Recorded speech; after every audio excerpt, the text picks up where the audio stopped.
কেউ যদি কখনো কষ্ট পেয়ে থাকেন, আমি আজকের দিনে আপনাদের কাছে আল্লাহর হস্তে ক্ষমা প্রার্থনা করি।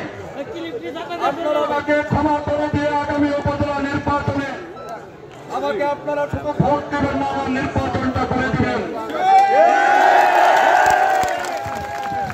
আমি আপনাদের কাছে আবারও বলছি, আপনাদের কাছে একটা করে ভোট ভিক্ষা চাই।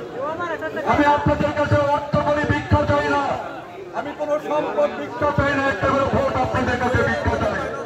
যারা এখানে উপস্থিত হয়েছেন আমার ভাইরা, বন্ধুরা, আমার বয়সে সবার কাছে আমার বিনীত অনুরোধ, আপনারা আমার হয়ে আপনারা